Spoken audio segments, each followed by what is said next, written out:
I want to be sent back to school. The boy, he is crying to go back to school. He's desperate. He wants someone to build a house that can accommodate and bring his whole family and allow them to live in not such harsh environment.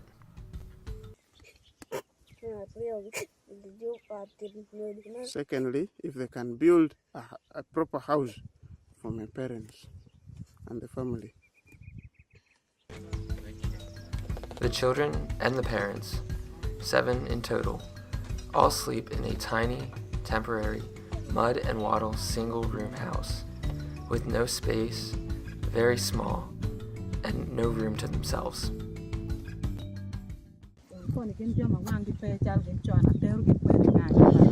Now, with all these visually impaired children, where would I send them? Because there's no one who can really help us construct a proper shelter for the family. The family struggles and is desperate for food. Children and the parents only eat 1 meal a day. We eat once. They eat once a day. And that is supper. The only food they have is the food they grow, so it's lacking in variety and lacking in quantity, not enough to keep them sufficed for every day. The children, just like their father, dropped out of school because of their visual disability.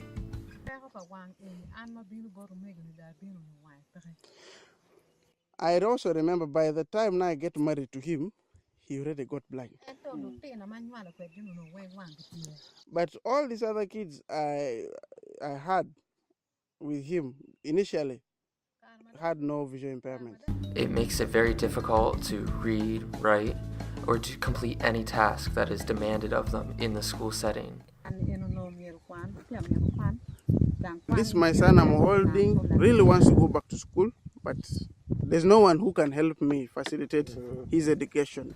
The family fears that the 2 children with visual sight might develop a visual disability, as all the other children have. They are afraid of their future because without having the ability to see, they are neglected and abandoned.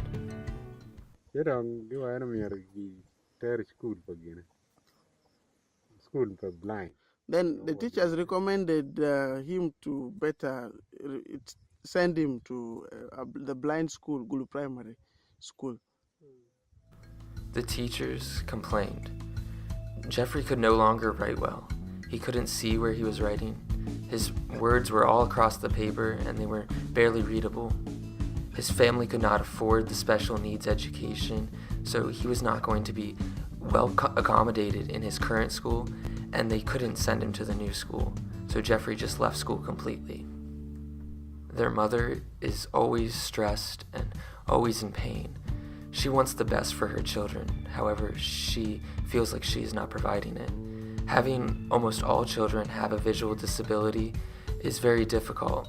She's struggling to provide food and struggling to provide the proper education because she wants the best for all of her kids. They try their best to provide for the basic needs, including housing, food, shelter, but they are limited by their disability. They are helpless. They are hopeless. They want the best for their family. However, it is very hard to provide. This is your garden? Yeah, my garden is here. Okay. Yeah. Even the millet there, up here. That millet is also yours? No, this is my sister's millet. Your sister's millet? This is mine. Okay.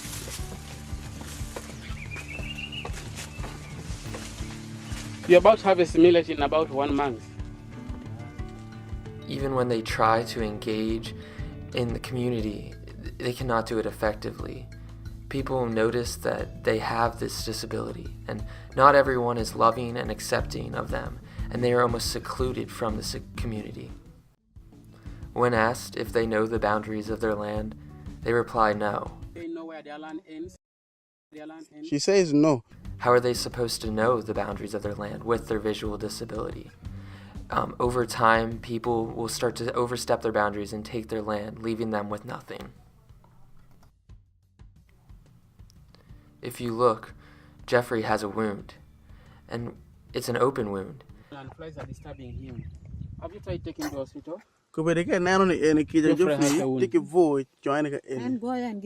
I've bought for him pen V that I've always used.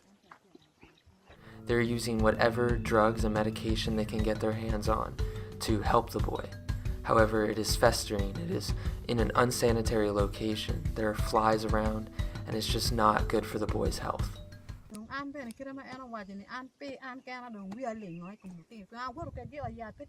But many times we go, we have not really got the necessary treatment.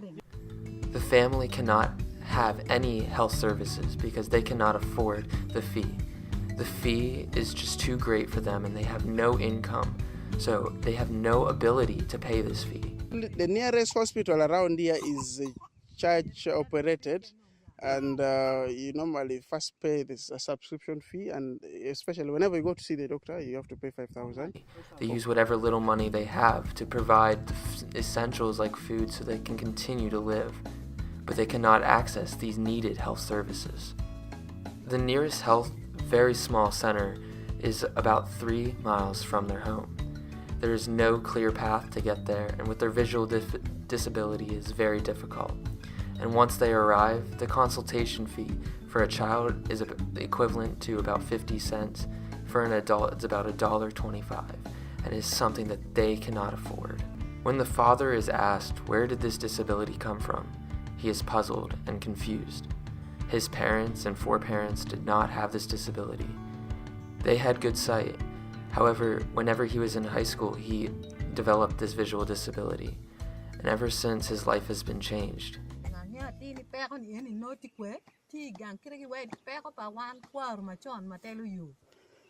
I have a feeling it is genetically related, or it has to do with something in their family. I'm also puzzled by this. I personally can't answer. They are confused and wondering why this is happening, as it continues to spread through their family line and causing distress.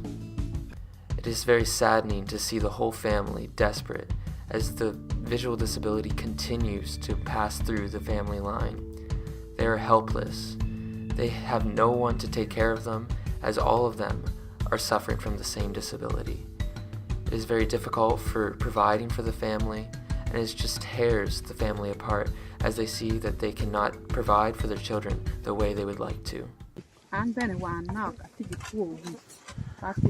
I personally also have a visual impairment, and I also have a mental sickness that I cannot so much really do much as regards supporting my family is concerned.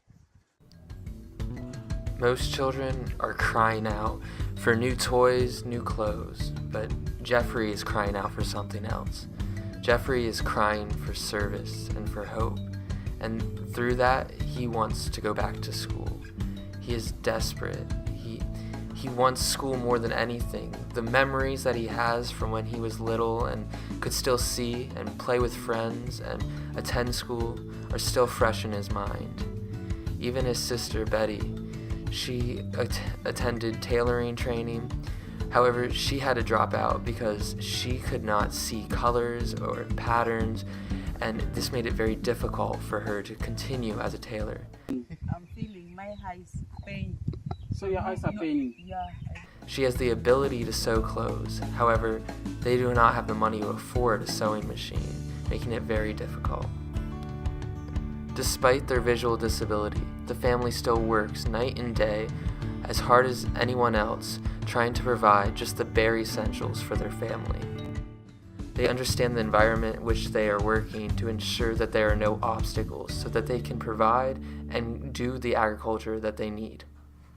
When weeding and harvesting the crops, the family can use their sense of feeling just to tell which crops are which. Like peanuts, they have a certain texture that they can feel. However, grass-like crops like rice and millet, they are very difficult to weed.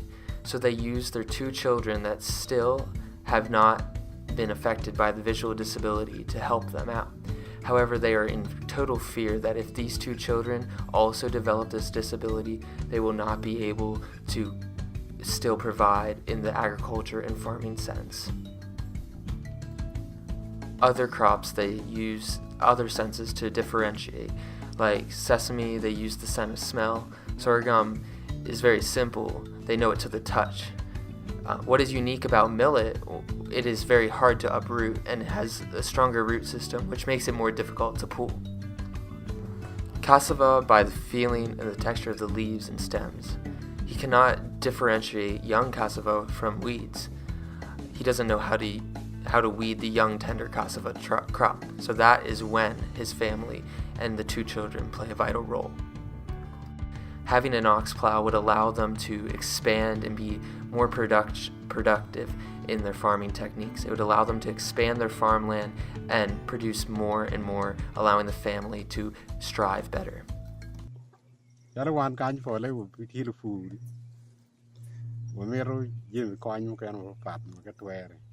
As a local farmers within here, we also need at least something that could also help engage ourselves better in agriculture. Their father explains that if they did not have this disability, they would be in a lot better situation. They wouldn't have to be so desperate. They would have the ability to farm easier, and they would be able to spend more time on the harder things. There are very small things that people without a disability do not have to worry about. However, they have all the time in the world that they have to worry about because it's so difficult of a task for them. This visual disability is very painful for the family. They are struggling every day just to provide, and the poor health that is because of this disability and the poverty is just terrible. They cannot do daily activities and they are struggling just to make it by every single day.